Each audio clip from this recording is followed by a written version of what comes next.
Good morning दोस्तों, आपका एक बार फिर स्वागत है आपके अपने चैनल डेली डोज इन्वेस्टमेंट में। एक बार फिर से मैं आपके लिए एक बहुत इंपॉर्टेंट डिटेल एनालिसिस की वीडियो लेके आया हूँ। तो दोस्तों, आज के दिन हम जिस कंपनी के ऊपर डिटेल में डिस्कशन करेंगे, ये कंपनी पहली बार मैं आप लोग के लिए इस चैनल पे लेके आया हूँ। इससे पहले हमने इस कंपनी के ऊपर कभी भी कोई डिस्कशन नहीं किया है। इस कंपनी की दोस्तों रिसेंटली लिस्टिंग हुई थी मार्च 2026 को।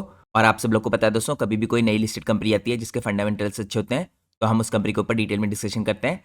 उसके बाद हम लगातार उस कंपनी के बिजनेस को और उसके फाइनेंशियल्स को ट्रैक करते हैं। तो आज के दिन दोस्तों हम इस कंपनी के ऊपर डिटेल में डिस्कशन करेंगे, इसलिए मैं चाहता हूँ आप पूरी वीडियो लास्ट तक देखिए, जिससे आपसे कोई भी इंपॉर्टेंट डिटेल मिस आउट ना हो। इसके अलावा जैसे मैं आपको हर वीडियो की स्टार्टिंग में इन्फॉर्म करता हूँ, हमारी आज की वीडियो भी पूरी तरीके से एजुकेशन पर्पज से बनाई गई है। हम अपनी किसी भी वीडियो में कंपनी के प्राइस के ऊपर या उसके टेक्निकल चार्ट्स के ऊपर कोई भी डिस्कशन नहीं करते हैं। हमारा पूरा फोकस रहता है कंपनी के एनालिसिस में और इंडस्ट्री के एनालिसिस में। और दोस्तों, मैं कोई सेबी रजिस्टर्ड रिसर्च एनालिस्ट या फाइनेंशियल एडवाइजर नहीं हूँ। तो अगर आप लोग को मार्केट में कोई भी डिसीजन लेना है, उससे पहले आप लोग को अपने सेबी रजिस्टर्ड रिसर्च एनालिस्ट और फाइनेंशियल एडवाइजर की सलाह लेना बहुत ज़रूरी है। क्योंकि अगर आप लोग किसी के भी रैंडम रिकमेंडेशन पे मार्केट में अपने डिसीजन को बेस करेंगे, तो आप लोग को मार्केट में हैवी लॉस उठाना पड़ सकता है। इसलिए मार्केट में हमेशा कॉशियस रहिए और कोई भी डिसीजन लेने से पहले अपने फाइनेंशियल एडवाइजर से जरूर कंसल्ट कीजिए। तो ये तो दोस्तों एनालिसिस की शुरुआत करने से पहले आप लोग के लिए एक इंपॉर्टेंट डिस्क्लेमर था। इसके अलावा अगर आप लोग को चैनल की मेंबरशिप लेनी है कुछ खास कंटेंट देखने के लिए, जो सिर्फ मैं अपने यूट्यूब चैनल के मेंबर्स के लिए पोस्ट करता हूँ, तो आप लोग यहाँ पे जॉइन बटन पर क्लिक करके चैनल की मेंबरशिप ले सकते हैं। इसके अंदर आपको अलग अलग टैग्स की मेंबरशिप देखने को मिलेंगी। आप उसमें से कोई सी मेंबरशिप लेंगे, आप ये सारा इंपॉर्टेंट कंटेंट देख पाएंगे, जो स्पेशली मैं अपने यूट्यूब चैनल के मेंबर्स के लिए पोस्ट करता हूँ। तो दोस्तों, मैंने अपने यूट्यूब चैनल के मेंबर्स के लिए 3 दिनों पहले एक इंपॉर्टेंट कंपनी का डिटेल फंडामेंटल एनालिसिस किया था। आप इसको चेकआउट कर सकते हैं यहाँ पे थंबनेल में। ये एक डिफेंस और एरोस्पेस की कंपनी थी। ये कंपनी काफी शानदार तरीके से ड्रोन इंडस्ट्री के अंदर भी काफी प्रोग्रेस कर रही है। तो आप इस डिटेल एनालिसिस की वीडियो को जरूर चेकआउट कीजिए। लेकिन जैसे मैंने आपको बताया, आप इस वीडियो को तभी एक्सेस कर पाएंगे जब आपके पास चैनल की मेंबरशिप होगी। इसके अलावा दोस्तों, लास्ट 1 मंथ में आपको इसी तरह के कुछ इंपॉर्टेंट कंपनीज के ऊपर काफी डिटेल एनालिसिस की वीडियोस देखने को मिलेंगी, जो सिर्फ मैंने अपने यूट्यूब चैनल के मेंबर्स के लिए पोस्ट किए हैं। तो इन सारी वीडियोस को आप एक साथ देख सकते हैं यहाँ पे मेंबरशिप ओनली टैब पे क्लिक करके। तो ये तो दोस्तों पहली एडवांटेज है चैनल की मेंबरशिप लेने की। इसके अलावा आप लोग को चैनल की मेंबरशिप लेने की एक और एडवांटेज मिलेगी, आप लोग को मेरा members only Telegram channel join करने का मौका मिलेगा। तो members only Telegram channel join करने के लिए चैनल की मेंबरशिप लेने के बाद पोस्ट पे क्लिक कीजिए। पोस्ट के अंदर आपको जो लिंक देखने को मिलता है, इस लिंक के थ्रू आप मेरा members only Telegram channel join कर सकते हैं। इसके साथ साथ दोस्तों, मेरे यूट्यूब चैनल पे एक स्पेशल मेंबरशिप भी है, इसका नाम है प्लेटिनम इन्वेस्टर। उस मेंबरशिप को लेने के बाद आप डायरेक्टली मेरे से कॉन्टैक्ट कर सकते हैं। मेरा ईमेल एड्रेस आपको स्क्रीन में टॉप में देखने को मिल जाएगा। तो ये तो दोस्तों हमने चैनल की मेंबरशिप से रिलेटेड कुछ इंपॉर्टेंट कंटेंट के बारे में बात की। इसके अलावा मैंने आप लोग के लिए 2 दिनों पहले एक काफी इंपॉर्टेंट कंपैरेटिव एनालिसिस की वीडियो पोस्ट की थी, जिसमें हमने 2 इंपॉर्टेंट कंपनीज के बिजनेसेस का कंपैरेटिव एनालिसिस किया था। तो आप इस तरह की इंपॉर्टेंट वीडियो को भी चेकआउट कर सकते हैं। अब दोस्तों, मैं आप लोगों को सीधे लेके चलता हूँ आज के हमारे इंपॉर्टेंट एनालिसिस में। तो जिस कंपनी के ऊपर आज हम डिटेल में डिस्कशन करने वाले हैं, इसका नाम है ओमनीटेक इंजीनियरिंग लिमिटेड। और जैसे मैंने आपको बताया, इस कंपनी की लिस्टिंग मार्च 2026 में हुई थी दोस्तों। तो नई लिस्टेड कंपनी है, तो यहाँ पे आपको लगातार कंपनीज के आने वाले रिजल्ट्स को भी ट्रैक करना है। इसके अलावा दोस्तों, अगर आप देखिए कंपनी के बारे में कुछ इंपॉर्टेंट बेसिक डिटेल, तो कंपनी स्टार्ट हुई थी FY 2007 में। ओमनीटेक इस टाइम पे one of the key manufacturer है दोस्तों, हाई प्रिसीजन इंजीनियर्ड कंपोनेंट का और असेंबलीज का। तो कंपनी के ऑपरेशन चल रहे हैं दोस्तों करीबन 19 साल से। 75% जो कंपनी का रेवेन्यू आता है या उससे ऊपर का रेवेन्यू आता है, ये इंडिया से बाहर का आता है। तो यहाँ पे दोस्तों, ये आपके लिए बहुत इंपॉर्टेंट चीज़ जानना जरूरी है, इसलिए भी है क्योंकि आप सब लोग को पता है करंटली इंडियन करेंसी काफ़ी वीक चली है। तो इस टाइम पे जो एक्सपोर्ट वाली कंपनी है, उनके लिए टाइम काफ़ी पॉजिटिव हो सकता है, क्योंकि उनके रेवेन्यूज दोस्तों फॉरेन करेंसी से रुपीज़ में कन्वर्ट होंगे। तो यहाँ पे एक्सपोर्ट ओरिएंटेड बिजनेसेस के लिए रुपीज़ का वीक होना नेगेटिव नहीं है। और वैसे भी दोस्तों, आपको इंडिया में रेयरली कंपनियां देखने को मिलती है जिनका मेजोरिटी बिजनेस आपको आउटसाइड ऑफ इंडिया से आता हुआ दिखता है। और ये कंपनी भी आपको यहाँ पे करंटली ऐसी दिख रही है। 75% से ऊपर का बिजनेस इसका इंडिया के बाहर से आ रहा है। यहाँ पे दोस्तों, अगर आप चेकआउट कीजिए, ओवर 256 ग्लोबल कस्टमर्स हैं जिनको कंपनी सर्व कर रही है। कंपनी की अगर आप सेल्स देखें, 24 कंट्रीज में होती है। इसके अलावा दोस्तों, करंटली कंपनी की आपको ऑर्डर बुक दिखेगी यहाँ पे मिलियन रुपीज़ में जो मेंशन कर रखी है, 30,330 मिलियन रुपीज़ की। तो इसको अगर आप करोड़ में कन्वर्ट करें, तो कंपनी की ऑर्डर बुक आपको 3000 करोड़ की दिखेगी। तो काफी शानदार तरीके से कंपनी की ऑर्डर बुक आपको इंक्रीज होती हुई दिख रही है। और अभी भी दोस्तों, एक छोटे साइज की कंपनी है, स्मॉल कैप कंपनी है, और मार्केट कैप से लगभग आधी आपको कंपनी की इस टाइम पे करंट ऑर्डर बुक दिख रही है। इसके अलावा दोस्तों, कंपनी की 3 मैन्युफैक्चरिंग फैसिलिटी है जो 80,800 स्क्वायर मीटर के एरिया में फैली हुई है। यहाँ पे कंपनी के प्रिसीजन इक्विपमेंट बनते हैं, precision level up to 5 microns. यहाँ पे कंपनी काम करती है लगभग 26 लाख एनुअलाइज मशीनिंग आवर्स। इसके अलावा दोस्तों, अगर आप फाइनेंशियल समरी देखें कंपनी की ओवर द ईयर्स, कंपनी का परफॉर्मेंस कैसा रहा है, तो 23 से 24 में आपको रेवेन्यू थोड़े फ्लैट दिखेंगे। इसके बाद 25 में रेवेन्यू में जंप आया, आपको रेवेन्यू 1781 मिलियन रुपीज से इंक्रीज होकर 3429 मिलियन रुपीज को तो दिखे। और 25 से 26 में भी, क्योंकि करंटली कंपनी के रिजल्ट आ चुके हैं, आपको कंपनी के रेवेन्यू 5113 मिलियन रुपीज को तो दिखे। इसके अलावा दोस्तों, अगर आप इंस्टॉल कैपेसिटी देखें करंटली कंपनी की, तो यहाँ पे FY 25 में इंस्टॉल कैपेसिटी थी 17,34,876, जो करीबन यहाँ पे 200 घंटों के हिसाब से नोट की गई है आवर्स में। इसके अलावा अगर आप FY26 में देखें तो काफ़ी शानदार तरीके से इनक्रीज होकर 17 लाख से 26 लाख हो गई है। यहाँ पे आपको ग्रोथ देखने को मिली है दोस्तों कंपनी की इंस्टॉल कैपेसिटी में करीबन 52.7% की। इसके अलावा दोस्तों यहाँ पे FY26 में देखें अगर आप कुछ और आंकड़े दे रखे हैं, यहाँ पे कंपनी का रिटर्न ऑन कैपिटल एम्प्लॉयड 13.7 का रहा है, रिटर्न ऑन इक्विटी आपको 11.7 का दिखेगा, प्रॉफिट ऑफ टैक्स के मार्जिन 15.5% के और एबिटा मार्जिन 33.5% के। तो दोस्तों एक बेसिक ओवरव्यू था कंपनी के फाइनेंशियल्स में, आपको बाद में डिटेल में चेकआउट कराऊंगा। अब मैं आप लोग को लेके चलता हूँ एनालिसिस के नेक्स्ट पार्ट में। नेक्स्ट पार्ट में हम चेकआउट करते हैं यहाँ पे कंपनी किन किन सेक्टर्स को इस टाइम पे करंटली सर्व करी है। तो दोस्तों यहाँ पे कंपनी कुछ मेजर सेक्टर्स को सर्व करती है। सबसे बड़ा सेक्टर तो यहाँ पे आपको दिखेगा एनर्जी सेक्टर, इसके बाद मोशन कंट्रोल और ऑटोमेशन के सेगमेंट को, फिर इंडस्ट्रियल इक्विपमेंट सिस्टम्स को, इसके बाद मेटल फॉर्मिंग और अदर डाइवर्स इंडस्ट्री को भी कंपनी सर्व करती है। अब दोस्तों हम चलते हैं नेक्स्ट पार्ट में। नेक्स्ट पार्ट में हम चेकआउट करते हैं कौन कौन से देशों में कंपनी की प्रेजेंस है। जैसे मैंने आपको स्टार्टिंग में दिखाया था 24 कंट्रीज में कंपनी एक्सपोर्ट करती है, क्योंकि कंपनी का 75% से ऊपर का बिजनेस एक्सपोर्ट से आता है। यहाँ पे अगर आप एशिया पैसिफिक रीजन में देखें तो कंपनी की प्रेजेंस इंडिया में है, चाइना में, थाईलैंड, सिंगापुर, वियतनाम, ऑस्ट्रेलिया में। इसके बाद यूरोप और मिडिल ईस्ट में आपको कंट्रीज दिखेंगी जहाँ पे कंपनी की प्रेजेंस है United kingdom, Italy, France, Germany, Denmark, Sweden, Spain, Finland, Bulgaria, Ireland, Belgium, UAE, Oman, Saudi Arabia, Turkey, north America में यूएसए, कनाडा और मेक्सिको। तो कंपनी की प्रेजेंस आपको काफी स्ट्रॉन्ग दिख रही है 24 कंट्रीज में। अब हम चलते हैं नेक्स्ट पार्ट में। नेक्स्ट पार्ट में दोस्तों हम चेकआउट करते हैं कंपनी की मैन्युफैक्चरिंग फैसिलिटीज को। तो जैसे मैंने आपको स्टार्टिंग में बताया था 3 यहाँ पे मेन कंपनी की मैन्युफैक्चरिंग फैसिलिटीज हैं। जो पहली दोस्तों इस टाइम पे एग्जिस्टिंग फैसिलिटी है, इसके अंदर जो कंपनी की कैपेसिटी आपको 7,06,000 की दिखेगी, ये आवर्स में है इस टाइम पे। इसके बाद यहाँ पे एग्जिस्टिंग फैसिलिटी 2 है जो यहाँ पे कंपनी की छपारा में, यहाँ पे आपको कंपनी की 18 लाख आवर की कैपेसिटी दिखेगी। इसके बाद जो थर्ड कैपेसिटी कंपनी की, यह सबसे छोटी यहाँ पे 1,37,000 की आपको दिखेगी इसकी आवर्स में कैपेसिटी। लेकिन यहाँ पे दोस्तों आप लोग को एक बहुत इंपॉर्टेंट डिटेल जानना जरूरी है। यहाँ पे जो कंपनी की मैन्युफैक्चरिंग फैसिलिटीज है राजकोट में ये सिचुएटेड है विद इन यहाँ पे रोबस्ट इंडस्ट्रियल इकोसिस्टम, जो प्रोवाइड करती है कंपनी को एक्सेस यहाँ पे स्किल लेबर फोर्स की, वेंडर बेस की, और यहाँ पे आउटसोर्स करने के लिए जॉब वर्क जैसा इनको रिक्वायर होता है। यहाँ पे अगर आप चेकआउट कीजिए दोस्तों, कंपनी की आपको प्रेजेंस काफी स्ट्रॉन्ग दिख रही है मुंद्रा पोर्ट के आसपास, क्योंकि राजकोट में है, और अप्रोक्सीमेटली आपको पोर्ट से डिस्टेंस दिखेगी 300 किलोमीटर की। तो ये भी कंपनी के पास एक एडवांटेज है। इसके अलावा दोस्तों कंपनी का यहाँ पे यूएसए के अंदर ह्यूस्टन में एक वेयर हाउस भी दिखेगा आपको। यहाँ पे सब्सिडरी है कंपनी की ओमनीटेक INC, जो कंपनी को हेल्प करती है यहाँ पे कैटर करने के लिए इनके यूएस कस्टमर्स को। इसके अलावा दोस्तों इन फैसिलिटीज के अंदर आपको कंपनी की डेवलप्ड इंडस्ट्रियल रोबोट्स और यहाँ पे सर्टेन मशीन लाइन दिखेंगी। यहाँ पे कंपनी के पास आपको मशीन दिखेंगी फॉर डायमेंशनल मेजरमेंट। इसके अलावा डेडिकेटेड टेस्टेड सेंटर है इसके अंदर। यहाँ पे कंपनी यूटिलाइज करती है IoT 4.0 सॉल्यूशंस ऑप्टिमाइज करने के लिए अपनी ऑपरेशनल एफिशिएंसी को। इसके बाद दोस्तों रिसेंटली एक इंपॉर्टेंट डेवलपमेंट हुआ है, यहाँ पे गुजरात के अंदर कंपनी ने रिसेंटली सेटअप किया है फैब्रिकेशन लाइन का विद एनेबलाइज यहाँ पे फैब्रिकेशन कैपेसिटी ऑफ 7,200 MTPA, और ये कैपेसिटी फर्दर हेल्प करेगी कंपनी को यहाँ पे सप्लाई करने के लिए फुली असेंबल्ड कंपोनेंट्स। तो ये दोस्तों मैंने आपको चेकआउट करी कंपनी की फैसिलिटीज। अब हम चलते हैं नेक्स्ट पार्ट में। नेक्स्ट पार्ट में दोस्तों हम चेकआउट करते हैं यहाँ पे कंपनी जो इंपॉर्टेंट कंपोनेंट बनाती है इनके अंदर मटेरियल्स कौन से यूज करती है। तो यहाँ पे आपको कंपनी इस्तेमाल करती हुई दिखेगी carbon steel, alloy steel, stainless steel, निकल अलॉय, टाइटेनियम, एल्यूमिनियम और अदर स्पेशलाइज्ड अलॉय। ये मटेरियल दोस्तों यहाँ पे प्रोसेस किए जाते हैं मल्टीपल फॉर्म्स में, such as bars, tubes, forgings, casting. ये एनेबल करते हैं यहाँ पे फ्लेक्सिबिलिटी अक्रॉस डाइवर्स यहाँ पे इंजीनियरिंग रिक्वायरमेंट्स। अब दोस्तों हम चलते हैं नेक्स्ट पार्ट में। नेक्स्ट पार्ट में हम चेकआउट करते हैं यहाँ पे ओमनीटेक इंजीनियरिंग का रेवेन्यू स्प्लिट। यहाँ पे अलग अलग सेगमेंट से कैसा आता है, जिन सेगमेंट को कंपनी सर्व करती है। तो दोस्तों इसे ब्रॉडली आप डिवाइड कर सकते हैं बड़े रूप में 3 पार्ट में। पहला सेगमेंट है यहाँ पे एनर्जी का, जिसके अंदर आपको ऑयल एंड गैस, विंड और पावर दिखेगा। यहाँ से कंपनी का सबसे ज्यादा रेवेन्यू आता है 52.7% का। इसके बाद आपको दिखेगा मोशन कंट्रोल ऑटोमेशन का, जहाँ से 25% का कंपनी का रेवेन्यू आता है। इंडस्ट्रियल इक्विपमेंट सिस्टम का, जहाँ से करीबन 16% का कंपनी का रेवेन्यू आता है। इसके अलावा बाकी जो कैटेगरी है अदर्स की, यहाँ से 6.4% आता है। अब दोस्तों इसके अंदर आप कुछ इंपॉर्टेंट की हाईलाइट देखें तो यहाँ पे जो एनर्जी है कंटिन्यूसली लार्जेस्ट सेगमेंट है जो कंपनी के रेवेन्यू में कंट्रीब्यूट करता है, और जो मोशन कंट्रोल है यहाँ पे सेकंड लार्जेस्ट है, लेकिन काफी फास्ट स्पीड से आपको ग्रो करता हुआ दिख रहा है। ये कवर करता है दोस्तों यहाँ पे इलेक्ट्रोमैकेनिकल सिस्टम्स, ड्राइव मोटर्स, इसके अलावा सेंसर्स, हाइड्रोलिक्स और फ्लो कंट्रोल्स। इसके अलावा जो इंडस्ट्रियल इक्विपमेंट सिस्टम है दोस्तों, थर्ड इंपॉर्टेंट सेगमेंट यहाँ पे ये इंक्लूड करता है यहाँ पे एरोस्पेस ग्राउंड सपोर्ट इक्विपमेंट्स। इसके अलावा यहाँ पे आपको कंस्ट्रक्शन मशीन दिखेगी, रेंचेस दिखेंगे, हॉइस दिखेंगे और इन्हीं से रिलेटेड आपको एप्लीकेशन दिखेंगी। तो ये दोस्तों एरोस्पेस की तरफ को जो सेगमेंट है काफी इंपॉर्टेंट है, क्योंकि काफी फास्ट स्पीड से ग्रो कर रहा है, और आने वाले टाइम में कंपनी का कहना है कि ये सेगमेंट आपको काफी ज्यादा कंट्रीब्यूट करते हुए दिखेगा करंट पोजीशन से। और जैसा कि दोस्तों मैंने आपको स्टार्टिंग में चेकआउट करा था, कंपनी कंटिन्यूसली यहाँ पे अपनी स्ट्रॉन्ग प्रेजेंस रखना चाह रही है एक्सपोर्ट ओरिएंटेड। यहाँ पे कंपनी नॉर्थ अमेरिका और इसकी की मार्केट में अपनी प्रेजेंस को आपको इंक्रीज करती हुई दिखेगी। अब दोस्तों मैं आपको चेकआउट कराता हूँ यहाँ पे जो लेटर 2 सेगमेंट है इनके अंदर किस हिसाब से डेवलपमेंट आ सकता है। तो जैसे मैंने आपको दिखाया दोस्तों, मोशन कंट्रोल का जो ऑटोमेशन का सेगमेंट है जो 25% कंपनी के रेवेन्यू में कंट्रीब्यूट करता है, यहाँ पे 134 करोड़ के आसपास का आपको रेवेन्यू दिख रहा है।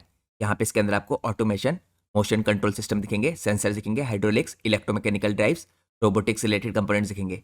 फिर इंडस्ट्रियल इक्विपमेंट में दोस्तों यहाँ पे आपको 16% के आसपास का रेवेन्यू दिख रहा है 85 करोड़ का। यहाँ पे एरोस्पेस ग्राउंड सपोर्ट इक्विपमेंट दिखेंगे, कंस्ट्रक्शन मशीनरी दिखेगी, रेंचेस दिखेंगे, हॉइस दिखेंगे और साथ में अदर हैवी इक्विपमेंट दिखेंगे। अब दोस्तों हम चेकआउट करते हैं फ्यूचर में ये सेगमेंट कैसे कंट्रीब्यूट कर सकते हैं अकॉर्डिंग टू कंपनी। तो यहाँ पे अगर हम चेकआउट करें, मैनेजमेंट एक्टिवली टारगेट कर रहे हैं यहाँ पे ग्रोथ एरोस्पेस सेगमेंट के अंदर, इंक्लूडिंग यहाँ पे ग्राउंड सपोर्ट और ब्रॉडर यहाँ पे एरोस्पेस और डिफेंस। यहाँ पे अगर आप चेकआउट कीजिए दोस्तों, एरोस्पेस और डिफेंस के अंदर लॉन्ग क्वालिफिकेशन साइकिल होते हैं, ऑफन 2 ईयर का टाइम लेते हैं, लेकिन करंटली कंपनी के पास यहाँ पे AS9100 सर्टिफिकेशन, जिसके कारण कंपनी पार्टिसिपेट कर पाती है एरोस्पेस यहाँ पे एक्सपोज में। ये कंपनी के लिए काफी हाई मार्जिन डाइवर्सिफिकेशन का एरिया है दोस्तों। तो कंपनी का कहना है दोस्तों फ्यूचर में किस हिसाब से देखें इन सेगमेंट्स का कंट्रीब्यूशन रह सकता है। तो यहाँ पे सबसे पहले अगर आप देखें मोशन कंट्रोल और ऑटोमेशन के सेगमेंट में जो 25% के आसपास का रेवेन्यू आता है, कंपनी का कहना है कि 28 से 35% जा सकता है। तो काफी स्ट्रॉन्ग दोस्तों यहाँ पे चेंज है। इसके अलावा अगर आप चेकआउट कीजिए यहाँ पे इंडस्ट्रियल इक्विपमेंट सिस्टम्स, जिसके अंदर एरोस्पेस आता है, तो यहाँ पे 15 से 16% के आसपास का जो रेवेन्यू है, ये कंपनी का कहना है कि 25% के आसपास का जा सकता है, जैसे जैसे कंपनी यहाँ पे एरोस्पेस का रैंप अप करेगी। और आप सब लोग को पता है दोस्तों, इस टाइम पे ऑटोमेशन हो गया और एरोस्पेस हो गया, ये दोनों सेगमेंट काफी फास्ट स्पीड से ग्रो करने वाले सेगमेंट है पूरी इंडिया में। अब दोस्तों हम चलते हैं नेक्स्ट पार्ट में। यहाँ पे हम रेवेन्यू स्प्लिट को दूसरे पार्ट्स में देखेंगे। यहाँ पे अगर आप बाय ज्योग्राफी देखें एंड यूजर इंडस्ट्री के अलावा, तो ज्योग्राफी वाइज आपको दिखेगा यहाँ पे सबसे ज्यादा रेवेन्यू कंपनी का आ रहा है नॉर्थ अमेरिका से 53.2% का। इसके अलावा कंपनी का इंडिया से आ रहा है 24.6% का, एशिया रीजन से आ रहा है 18.6% का और यूरोप और यूके से आ रहा है 3.6% का। यहाँ पे दोस्तों कुछ इंपॉर्टेंट डिटेल है ऑर्डर बुक से रिलेटेड, या आप कह सकते हैं अपडेट्स है। जैसे मैंने आपको इससे पहले चेकआउट करा था, कंपनी की 3000 करोड़ की ऑर्डर बुक है जो 30,000 मिलियन रुपीस की दिखेगी आपको। और कंपनी की यहाँ पे जो अपॉर्चुनिटी पाइपलाइन है, ये भी काफी रोबस्ट है। यहाँ पे ओमनीटेक दोस्तों एग्जिस्टिंग जो प्लांट है इस टाइम पे, इसके अंदर कंपनी को अप्रूवल मिल चुका है एरोस्पेस अंडर यहाँ पे AS9100। और इसके अलावा नेट कैप सर्टिफिकेशन जो करंटली इस टाइम पे प्रोग्रेस में है, ये कवर करता है दोस्तों यहाँ पे सरफेस ट्रीटमेंट, NDT, वेल्डिंग, और ये सब इस टाइम पे कंपनी के लिए बनाते हैं इंपॉर्टेंट माइलस्टोन एरोस्पेस सेगमेंट के अंदर। साथ में कंपनी के दोस्तों यहाँ पे 4 FA डेवलपमेंट ऑर्डर रिसीव हुए हैं और इसको हासिल करने के बाद कंपनी ने काफी की स्टेप लिया है यहाँ पे डिफेंस और एरोस्पेस सेगमेंट के अंदर। तो ये दोस्तों मैंने आपको यहाँ पे रेवेन्यू स्प्लिट दिखाया ज्योग्राफी वाइज और यहाँ पे कुछ की बिजनेस अपडेट्स। अब हम चलते हैं नेक्स्ट पार्ट में। नेक्स्ट पार्ट में हम चेकआउट करते हैं दोस्तों यहाँ पे इन इंपॉर्टेंट सेगमेंट्स के अंदर आपको कंपनी के कौन कौन से क्लाइंट दिख रहे हैं और कौन कौन से सेगमेंट्स में कंपनी यहाँ पे सर्व करी है। तो सबसे पहले सेगमेंट दोस्तों यहाँ पे एनर्जी का आता है, जिसके अंदर आपको oil and gas, wind energy और पावर सेक्टर दिखेगा। इसके अंदर कंपनी SLB को सप्लाई करती है, पोर्ट लॉन्गियर को सप्लाई करती है, स्विट्जरलैंड को सप्लाई करती है, लुफ्तकिन को सप्लाई करती है, वेदरफोर्ड को सप्लाई करती है। फिर यहाँ पे मोशन कंट्रोल ऑटोमेशन के अंदर ऑयल गियर को सप्लाई करती है, पुश इंडस्ट्री को सप्लाई करती है और यहाँ पे EGN को सप्लाई करती है। इसके बाद इंडस्ट्रियल इक्विपमेंट के अंदर कंपनी सप्लाई करती है ओशकोश एरोटेक को, डोनाल्डसन को और ज्योति को। फिर यहाँ पे अदर कैटेगरी है जो, इसके अंदर कंपनी भारत एरोस्पेस मेटल्स को सप्लाई करती है, यहाँ पे प्रोटेक को सप्लाई करती है, रोलेक्स को सप्लाई करती है, Inventive Alloy Cast Private Limited को सप्लाई करती है, यूनिक फेरोकास्ट को सप्लाई करती है। तो मैंने आपको कुछ इंपॉर्टेंट सब सेगमेंट जिनके अंदर कंपनी के इंपॉर्टेंट क्लाइंट है यहाँ पे वो चेकआउट कराया है। ये काफी बड़े बड़े क्लाइंट है दोस्तों ग्लोबल लेवल पे। अब हम चलते हैं नेक्स्ट पार्ट में। नेक्स्ट पार्ट में हम चेकआउट करते हैं यहाँ पे कंपनी के कुछ इंपॉर्टेंट प्रोडक्ट्स को। तो यहाँ पे दोस्तों अगर आप चेकआउट कीजिए किस हिसाब से कंपनी इंपॉर्टेंट प्रिसीजन इक्विपमेंट बनाती है, यहाँ पे आपको सारे इंपॉर्टेंट प्रोडक्ट दिखेंगे। तो यहाँ पे मैं अगर आप लोग को स्क्रॉल करके दिखाऊं तो आपको दिखेंगे काफी डिफरेंट तरह के, काफी डाइवर्स पोर्टफोलियो यहाँ पे कंपनी के इक्विपमेंट्स का। तो यहाँ पे आपको इन पिक्चर्स में दिख रहा है। अब हम चलते हैं नेक्स्ट पार्ट में। नेक्स्ट पार्ट में दोस्तों अगर आप चेकआउट करें, ये डाइवर्स पोर्टफोलियो इसलिए भी है कंपनी का क्योंकि कंपनी के जो पार्ट्स हैं यहाँ पे दोस्तों छोटे से लेकर काफी बड़े साइज के हैं। यहाँ पे अगर आप छोटे से छोटे पार्ट देखें, इनका वेट आपको 0.003 kg दिखेगा और बड़े पार्ट्स का यहाँ पे 503 kg के आसपास दिखेगा। इसके बाद दोस्तों अगर आप डायमीटर देखें तो यहाँ पे 2 रुपये का कॉइन है। यहाँ पे डायमीटर आपको 1.27 सेंटीमीटर का दिखेगा छोटे साइज में और बड़े साइज में 1 मीटर से ऊपर का। सिमिलरली दोस्तों यहाँ पे आपको लेंथ में देखिए, लेंथ करीबन 0.20 सेंटीमीटर की दिखेगी और यहाँ पे लार्ज साइज में 10 मीटर तक की लेंथ के भी कंपनी प्रोडक्ट बना रही है। इसलिए कंपनी ने अपने डाइवर्सिफिकेशन को नाम दे रखा है फ्रॉम ग्राम्स टू टन्स। तो यहाँ पे काफी वाइड वेरायटी कंपनी के प्रोडक्ट पोर्टफोलियो में। तो हम चलते हैं नेक्स्ट पार्ट में। नेक्स्ट पार्ट में हम चेकआउट करते हैं दोस्तों यहाँ पे कुछ इंपॉर्टेंट जो डेवलपमेंट हो रहे हैं फ्यूचर के एक्सपेंशन और केपेक्स को लेके। यहाँ पे FY27 में दोस्तों 3 कंकरेंट इनिशिएटिव्स लिए हैं कंपनी ने, यहाँ पे जो अंडरपिन करते हैं फॉरवर्ड स्ट्रेटेजी को। यहाँ पे कंपनी ने कमीशनिंग की है अपनी नई मैन्युफैक्चरिंग फैसिलिटी की हैदराबाद के अंदर। यहाँ पे कंपनी एक्सपेंड करी है दोस्तों अपने ऑपरेशंस को इन प्रपोज न्यू फैसिलिटीज। इसके अलावा दोस्तों कंपनी जो एग्जिस्टिंग फैसिलिटी अपनी उसके अंदर सोलर रूफिंग करेगी यहाँ पे एनर्जी को कंजर्व करने के लिए, जैसे यहाँ पे आपको करंट पिक्चर में दिख रहा है। तो ये सब दोस्तों फ्यूचर में कंपनी के लिए बेटर एफिशिएंसीज क्रिएट करेगा। तो ये कुछ इंपॉर्टेंट लेटेस्ट डेवलपमेंट है जो आपको चेकआउट करना जरूरी था। अब हम चलते हैं नेक्स्ट पार्ट में। नेक्स्ट पार्ट में हम चेकआउट करते हैं दोस्तों कंपनी के फाइनेंशियल्स को। तो रिसेंटली अगर आप देखिए कंपनी ने रिजल्ट पोस्ट कर दिए हैं, कंपनी के रिजल्ट आपको काफी अच्छे आते हुए दिख रहे हैं। कंपनी के रेवेन्यू 49% अब दिख रहे हैं आपको ईयर ऑन ईयर बेसिस पे। और ये दोस्तों डायरेक्ट यहाँ पे कंपेरिजन है FY25 का FY26 से। यहाँ पे अगर आप लोग एबिटा देखें तो 45.4% का इंक्रीज है एबिटा में ईयरली बेस पे। यहाँ पे प्रॉफिट बिफोर टैक्स में 92% का इंक्रीज है, प्रॉफिट ऑफ टैक्स में 80.9% का इंक्रीज है। अब यहाँ पे दोस्तों एक पॉजिटिव चीज ये है, खाली कंपनी के प्रॉफिट ऑफ टैक्स नहीं बढ़ा है, कंपनी के प्रॉफिट ऑफ टैक्स के मार्जिन में भी इंप्रूवमेंट आया है। कंपनी के प्रॉफिट ऑफ टैक्स के मार्जिन 12.8% से 15.5% के हुए हैं। तो ये दोस्तों काफी पॉजिटिव बात है प्रॉफिट ऑफ टैक्स के मार्जिन में इंप्रूवमेंट होना। इसके अलावा अगर कंपनी के रेवेन्यू देखें दोस्तों पिछले क्वार्टर के मुकाबले इस क्वार्टर में यानी क्वार्टर 4 FY25 के मुकाबले क्वार्टर 4 FY26 में, तो इसमें भी आपको रेवेन्यू में 38.5% का इंक्रीज आता हुआ दिख रहा है। कंपनी के एबिट में 15.9% का, प्रॉफिट बिफोर टैक्स में 46.5% का और प्रॉफिट ऑफ टैक्स में 43.4% का। तो आप दोस्तों जिस भी तरीके से देखें पिछले क्वार्टर के मुकाबले इस क्वार्टर को मिला है या डायरेक्टली FY25 को 26 से मिला है, हर मैट्रिक में यहाँ पे कंपनी में इंप्रूवमेंट होता दिख रहा है आपको। अब हम चलते हैं नेक्स्ट पार्ट में। नेक्स्ट पार्ट में हम चेकआउट करते हैं कंपनी की काफी स्ट्रॉन्ग और एक्सपेंड होती है ऑर्डर बुक को। ये दोस्तों यहाँ पे प्रोवाइड करती है फ्यूचर की हाई ग्रोथ की विजिबिलिटी। सबसे पहले अगर आप चेकआउट कीजिए दोस्तों कंपनी की ऑर्डर बुक में किस हिसाब से ग्रोथ देखने को मिली है, तो FY23 में कंपनी की ऑर्डर बुक आपको देखने को मिलेगी 57 करोड़ की। यहाँ पे दोस्तों मिलियन रुपीज में दे रखे हैं सारे आंकड़े जिनको मैं आपको करोड़ में कन्वर्ट करके बताऊंगा। तो FY23 में आपको कंपनी की ऑर्डर बुक 57 करोड़ की दिख रही है। इसके बाद FY24 में कंपनी की ऑर्डर बुक 83 करोड़ की हुई। इसके बाद FY25 में कंपनी की ऑर्डर बुक 283 करोड़ की होती दिखी आपको। लेकिन यहाँ पे दोस्तों 283 करोड़ से एक साल के अंदर कंपनी की ऑर्डर बुक में काफी शानदार जंप आया है। यहाँ पे कंपनी की ऑर्डर बुक 283 करोड़ से बढ़ के 3000 करोड़ की हो चुकी है, जिसे मिलियन रुपीज में यहाँ पे 30,000 मिलियन रुपीज दे रखा है। अब यहाँ पे दोस्तों जो करंट ऑर्डर बुक है इसमें कौन सा सेगमेंट कंट्रीब्यूट कर रहा है सबसे ज्यादा, तो एनर्जी सेगमेंट 73% कंट्रीब्यूट कर रहा है करंट ऑर्डर बुक में। इंडस्ट्रियल इक्विपमेंट 12.6 और मोशन कंट्रोल ऑटोमेशन 13.7। इसके अंदर आपको एक मल्टी ईयर का ऑर्डर दिखेगा जो रिसीव हुआ है वेदरफोर्ड के साथ में दोस्तों जो आईपीओ की प्रोसीड है क्योंकि कंपनी की लिस्टिंग यहाँ पे मार्च में हुई थी। इस प्रोसीड के थ्रू कंपनी यहाँ पे एक्सपेंशन करी है अपनी मैन्युफैक्चरिंग कैपेबिलिटीज का। यहाँ पे जैसे मैंने आपको दिखाया कंपनी एक नई कैपेसिटी लगा रही है और ये आईपीओ प्रोसीड दोस्तों कंपनी को यहाँ पे मदद करेगी प्रोवाइड करके वर्किंग कैपिटल। अब हम चलते हैं नेक्स्ट पार्ट में। नेक्स्ट पार्ट में हम चेकआउट करते हैं दोस्तों यहाँ पे कंपनी की मार्केट कैप और इसके वैल्यूएशंस को। तो करंटली अगर कंपनी की मार्केट कैप देखें तो 6000 करोड़ की कंपनी है, अभी भी एक स्मॉल कैप है। यहाँ पे दोस्तों रिसेंटली देखिए कंपनी के वैल्यूएशंस आपको काफी हाई दिखेंगे बढ़ते हुए 76.8 के। तो जैसे मैंने आपको दिखाया दोस्तों काफी हाई ग्रोथ कंपनी है और फ्यूचर में भी यहाँ पे कंपनी काफी हाई स्पीड से ग्रो कर सकती है, तो इसीलिए कंपनी आपको काफी हायर पी कमांड करती हुई दिख रही है। इसके अलावा अगर आप कंपनी का इंडस्ट्रियल पी देखें तो यहाँ पे 31.0 का दिखेगा। लेकिन दोस्तों काफी डायनेमिक देखिए इस टाइम पे कंपनी है, कंपनी काफी फास्ट स्पीड से एरोस्पेस सेगमेंट के अंदर कंट्रीब्यूट कर रही है और आपको आने वाले टाइम में एरोस्पेस सेगमेंट ज्यादा कंट्रीब्यूट करते हुए दिखेगा कंपनी के रेवेन्यू में। इसलिए हमारे लिए यहाँ पे कैटेगराइज करना थोड़ा मुश्किल है किसी सर्टेन इंडस्ट्री के अंदर इस कंपनी को। इसके अलावा दोस्तों कंपनी का रिटर्न कैपिटल एम्प्लॉयड 17.6 का है, रिटर्न ऑन इक्विटी 18 का है। पिछले 3 साल की सेल्स ग्रोथ 42.3% की है, पिछले 3 साल की प्रॉफिट ग्रोथ 35% की है। यहाँ पे दोस्तों डेट की कोई प्रॉब्लम नहीं है, debt to equity ratio control में है 0.64 का। अब हम चलते हैं नेक्स्ट पार्ट में। नेक्स्ट पार्ट में हम चेकआउट करते हैं यहाँ पे कंपनी की बैलेंस शीट को। तो बैलेंस शीट भी दोस्तों हेल्दी दिख रही है।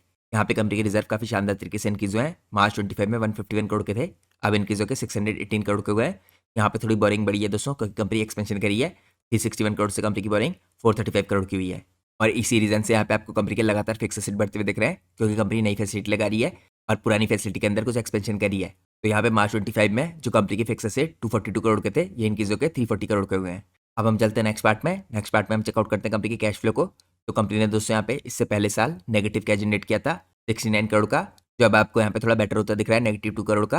यहाँ पे अगर आप देखिए कंपनी लगातार इन्वेस्ट कर रही है दोस्तों, तो कैश फ्रॉम इन्वेस्टिंग एक्टिविटी आपको नेगेटिव यहाँ पे 255 करोड़ का दिखेगा। इसके अलावा दोस्तों कंपनी के जो नेट कैश फ्लो है देखिए आपको पॉजिटिव दिखेंगे 159 करोड़ के। तो आप लोग को दोस्तों लगातार ट्रैक करना है कि आने वाले क्वार्टर्स में कंपनी किस हिसाब से कैश जनरेट कर पाती है फ्यूचर में। अब हम चलते हैं नेक्स्ट पार्ट में। नेक्स्ट पार्ट में हम चेकआउट करते हैं यहाँ पे कंपनी के की रेशियोज को। तो दोस्तों यहाँ पे इन्वेंट्री डेज थोड़े बड़े हैं 805 डेज से 946 डेज के। इसके अलावा कैश कन्वर्जन साइकिल थोड़ा इंप्रूव हुआ है 786 डेज से 761 डेज का। इसके अलावा दोस्तों वर्किंग कैपिटल डेज आपको बढ़ते हुए दिख रहे हैं 68 डेज से यहाँ पे 180 डेज के।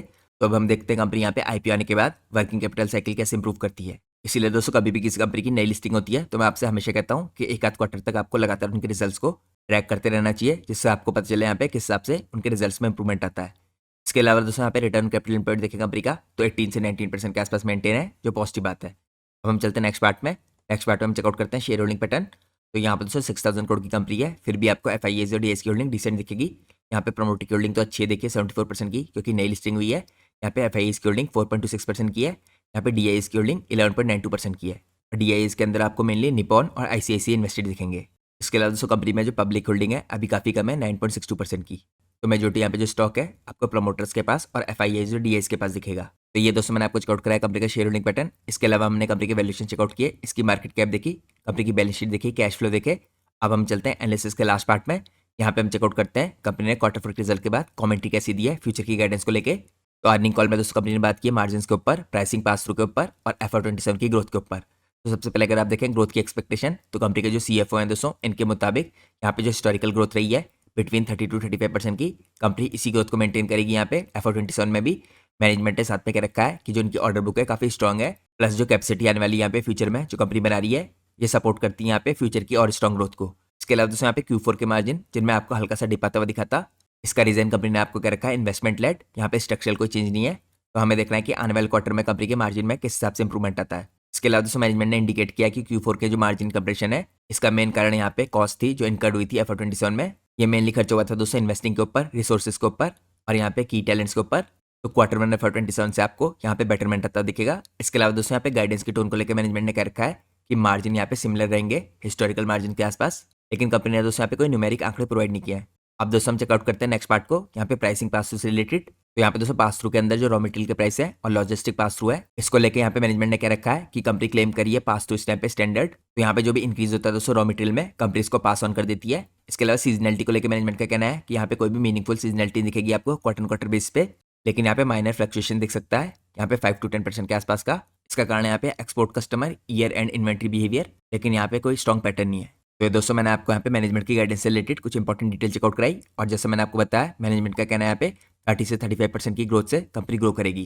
तो आप लोग को दोस्तों यहाँ पे अगले क्वार्टर को भी कंपनी के ट्रैक करना है कि किस हिसाब से कंपनी रिजल्ट पोस्ट करती है, क्योंकि कंपनी करेंटली काफी फास्ट स्पीड से ग्रो करी है, कैपेसिटी एक्सपेंशन करी है, अपनी पुरानी फैसिलिटी को भी बेटर करी है, और यहाँ पे जो हाई ग्रोथ सेगमेंट है ऑटोमेशन और एरोस्पेस का, उसके अंदर भी काफी क्विकली प्रोग्रेस करी है। तो ये दोस्तों आज का हमारा इंपॉर्टेंट डिटेल एनालिसिस था। जैसा मैंने आपको वीडियो की स्टार्टिंग में इन्फॉर्म किया था, हमारी आज की वीडियो भी पूरी तरीके से एजुकेशन पर्पज से बनाई गई है। हम अपनी किसी भी वीडियो में कंपनी के प्राइस के ऊपर या उसका टेक्निकल चार्ट्स के ऊपर कोई डिस्कशन नहीं करते हैं। हमारा पूरा फोकस होता है कंपनी के एनालिसिस में और इंडस्ट्री के एनालिसिस में। और मैं कोई सेबी रजिस्टर्ड रिसर्च एनालिस्ट या फाइनेंशियल एडवाइजर नहीं हूँ। तो अगर आपको मार्केट में कोई भी डिसीजन लेना है, उससे पहले आप लोग को अपने सेबी रजिस्टर्ड रिसर्च एनालिस्ट और फाइनेंशियल एडवाइजर की सलाह लेना बहुत जरूरी है, क्योंकि अगर आप लोग किसी के भी रैंडम रिकमेंडेशन पे मार्केट में अपने डिसीजन को बेस करेंगे तो आप लोग को मार्केट में हैवी लॉस उठाना पड़ सकता है। इसलिए मार्केट में हमेशा कॉशियस रहिए। तो मैं होप करता हूँ दोस्तों आप लोग को आज का एनालिसिस पसंद आया होगा। अगर आपको आज का एनालिसिस पसंद आया तो प्लीज़ वीडियो को लाइक कीजिए और चैनल को सब्सक्राइब कीजिए। Thanks for watching guys, take care.